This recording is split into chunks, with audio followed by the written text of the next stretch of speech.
Ние сега си продолжуваме со нашите гости. Рековме уште за самиот почеток на емисијата дека постојано нешто броиме гласови, броиме бари, броиме сметки, но и броиме денови до Великден, што значи треба веќе сериозно да започнеме со подготовките. Токму затоа овде имаме во нашата емисија ракотворка, она што е интересно кај Мимоза што не е само ракотворка, туку и е адвокатка. Добро утро до вас. Добро утро. И да прашам, нема да прашам што ви е поважно, секако дека тука тоа си е ваш избор, но ќе прашам дали токму ракотворењето е начин да се наполните со батерии и да се одморите од тешките случаи кои сигурно ги имате во вашата адвокатура. Апсолутно, тоа е еден филтер од кој што бегаме малку од реалноста, ние уметниците или ракотворците или секој оној кој што има некое свое хоби, кое што не оддалечува од секојдневието и од проблемите кои што ги носи нели секојдневието. Така тоа е свој еден имагинарен свет. Верувам. Лена Повели, имате што да покажете? Имаме што да покажем, имаме и за што да зборуваме и да ве представам и официјално, Мимоза Салтирова по професија адвокат, меѓутоа тоа е првата професија. Има уште една, а тоа е доцент доктор, морам да прочитам да не погрешам, на бизнис, административни и општествени комуникации и технологии. Да. И ова сега зашто ќе зборуваме денеска не е поврзано на, да кажеме, е поврзано околу креативноста, ама е нешто надвор од вашата професија. Ова е вашата неизмерна љубов, изработка на во моментот јајца и овие преубави куклички на Фаберже, со Фаберже техника. Гледам со каква љубов, кога ги местевме овде на масичката, со каква љубов ги гледавте Да. и кажавте дека изразот на лицата не име ист на овие куклички. Точно. Мимоза, добро утро и официјално. Благодарам што дојдовте еве денес кај нас овде во студиото. Како што кажа Искра, ситно броиме до Великден, а овие се преубави навистина производи да го украсуваат сечив дом. Можам да кажам со право дека се уникатни, изработени од вашите вешти раце. Ова е она што ве релаксира, што ве одмара. Има поврзаност со вашата професија, бидејќи е сепак креативна работа. За почеток да им објасниме на гледачите за Фаберже приказната. Од каде доаѓа целата оваа приказна и да поврземе со вашата љубов кон Фаберже техника. Така, првично ви благодарам многу на поканата. Многу ми е драго што ева по втор пат сум во вашето студио. Добро утро, нека е ова утро на сите гледачи на вашата телевизија. Приказната Фаберже всушност е еден символ на љубов. Значи, првото Фаберже јајце е креирано далечната 1885 година, кога тогашниот цар Александар III од династијата Романови, кој што воедно и е последниот руски цар, го повикал дворскиот јувелиер, оној кој што го изработувал нели накитот, тоа е Карл Фаберже, го повикал со цел да му даде една задача да изработи еден уникатен подарок за Великден за својата сопруга, царицата Марија Фјодоровна. Замислете тоа каков предизвик било за еден, нели може да се каже исто уметник, Карл Фаберже. Значи, од кое време е тоа? 1885 година, да, тогаш е првото јајце.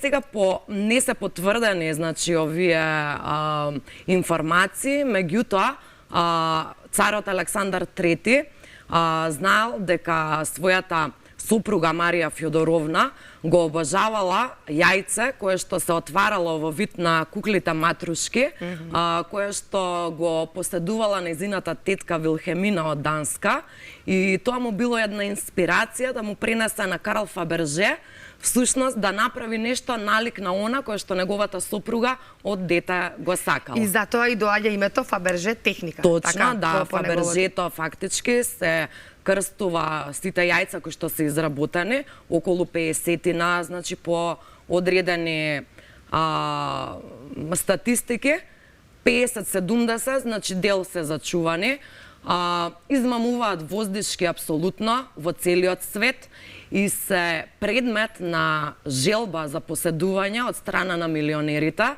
без оглед на нивната верска и национална припадност, иако ова не е символ на христијанството пред се. Така е. Да. Имаат и убава коруна вака еве на врвот, така? Да. Тоа да. е таа Фаберже техника. Да објасниме каква е оваа техника Фаберже? Ова е навистина преубаво, изгледа како кралска круна. Да, Мене да, така ми да. изгледа јајцето Да, како да, да е да. внатре во кралската круна Да. со сликата на Исус. Да, Преубаво. точно. Преубаво. Значи, од таму, како што, еве, ја споменавме историјата за создавање на Фабержето, јас ја изучувам руската култура, која што за мене е импозантна, која што навистина има една длабока историја, една длабока суштина и како човек сакам длабински работи, не сакам површни, па така и пред да дојдам на идеја јас да изработувам Фаберже јајца и оваа специфична руска техника, пред ова ми следеше етапа, пред 2 години всушност започнав со изработка на новогодишните украси, односно новогодишните лампиони, работени во руска техника, значи слична на оваа на Фабержето, каде што се обложуваат основата, тука јајцето, лампионите, значи со ситен плиш, а понатаму... сега, само за момент, ние имаме, бидејќи ги споменавте оние новогодишни украси, кои што понатаму, нели, си како што Се се доаѓа надградуваат. времето, се надоаѓа нели и овие за Великден. Јас ќе зборуваме малце и подоцна за овие преубави куклички кои што сега ги гледаат нашите гледачи, ама би сакала режијата да ја замолам, ние имаме инсерти подготвено. Таман да го поврземе оној период за кој што зборувавте од новогодишните празници па се до великденските празници. Еве ги преубавите фотографии кои што ни ги испративте. Започнуваме со јајцата, ама понатаму ќе ги има и овие кои што ги зборувавте. Повелете сега, продолжете си. Така што од пред 2 години всушност започнав со изработка, но доколку ме прашате кога сум започнала, јас ќе ви кажам многу претходно. Зошто? Зашто процесот за да дојдам до целосниот елемент, момент на изработка и на лампионите и на Фабержето, навистина постоеше еден долг процес на истражување. Од причина што сите ги интересира каде ја научив оваа техника, дали посетував некои нели обуки, курсеви, посетував едни курсеви кои што се одржуваа во Русија, беа онлайн поради целиот тек на настаните корона и така натака. Од таму ја исцрпев идејата за оваа техника, меѓутоа, како да кажам, тоа е тајна на големите мајстори. Да, и јас сама самостојно ја истражував. Карактеристично е и за лампионите и за Фабержето, што во целост ги работам рачно. Може да ги забележиме орнаментите од глина, кои што исто така се работени рачно, и процесот на изработка навистина е долг. За едно јајце од прилика ми е потребно околу 6 часа.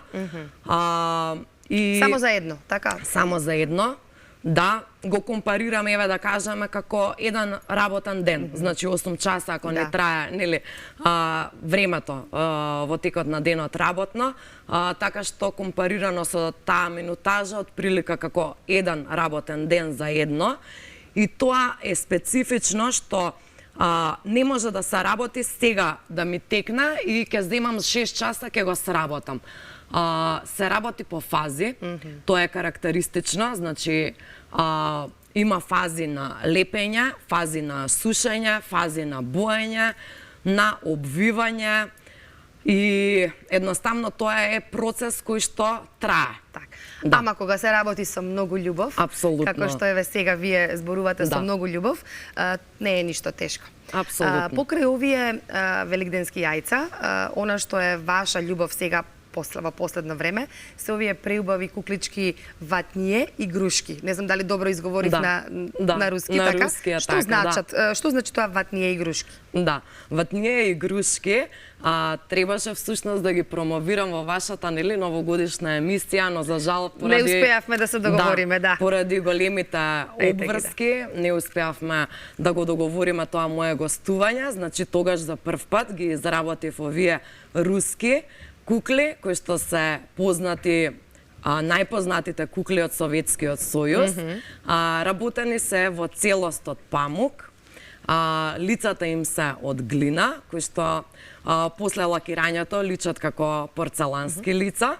Овие се едиција која што изработив во духот нели исто на пролетта, на Великден и со мотиви се на Преубави си, Великден. на вистина, еве ги гледаат гледачите веќе, оди на екранот, немаат ист лик. Нели? Нема. Секоја е различна и секоја си има своја приказна, претпоставувам, во моментот на создавањето, така? Апсолутно, да. Еве тоа е и оваа многу... јас што ја држам овде, која што носи во себе, еве вака да видат гледачите, корпа со великденски јајца. Да, Преубаво. и тортичка. На вистина преубаво.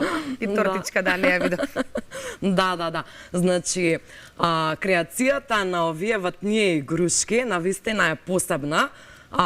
Јас сум многу среќна што сум имала преубаво детство во кое што премногу убави моменти, растана со светски познати уметници од Македонија, воедно и мојот татко покрај професијата исто правник и цел живот во МВР, меѓутоа се занимаваш исто така со уметност, така што и генот е да кажеме нели наследен. И вашата керка да споменеме дека да, и мојата керка оди од генерација во генерација уметноста и љубовта кон сето ова. Да, мислам дека и тоа е еден начин, една можност да ги поттикнуваме децата да креираат, да творат, да им се развива моториката и да се оддалечуваат од едно сиво секојдневие, може да кажам, со мобилните телефони, со игрици, кое што вака како од моја перспектива гледано ми личи како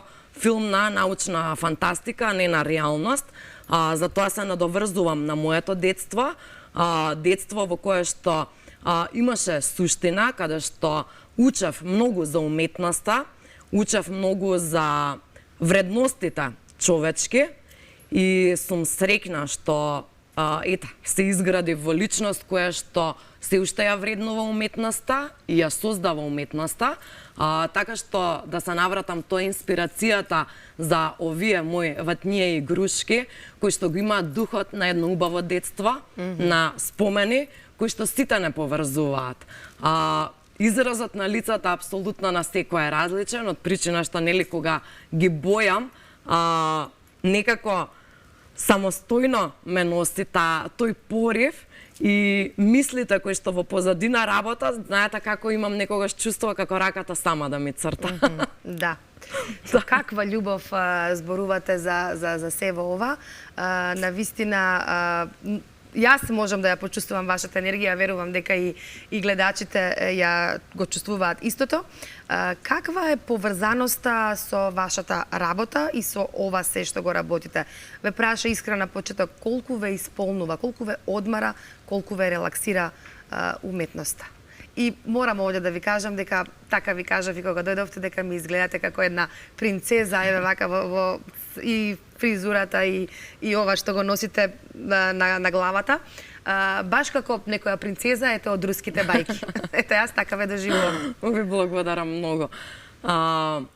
Значи, професијата, адвокатурата, ева одма се гледа нели по изразот на лицата, веќе стишување, едно смирување, една сериозност. Навистина е сериозна професија, захтевна професија, како и секоја друга професија. Секоја професија си има апсолутно своја тежина, свој предизвици, свои можности за изразување, но поврзаноста и во секоја професија, кај секој човек, мислам дека е личното надградување, личните перспективи кои што човек ги има, импулсивното можеби делување и она како ги гледаме работите. Морам тука, веќе бидејќи од режија ми кажаа дека сме веќе ептен на крај на времето. Би можеле да зборуваме уште многу на вистина. Нека остане оној договор од претходно следен пат да ни гостувате заедно со вашата керка овде во студиото. Имате што да ни покажете. Ви благодарам многу, Мимоза Рускаја ќе ви кажав, ама така е вашиот бренд Рускаја Арт. Ви благодарам за гостувањето, ни го разубавивте на вистина, еве вака денот да се почувствуваме сите малку предвелигденски. Не знам дали Искра, имаш нешто да потпрашаш или... Ние си продолжуваме на оваа тема со таа разлика што сега видовме јајца.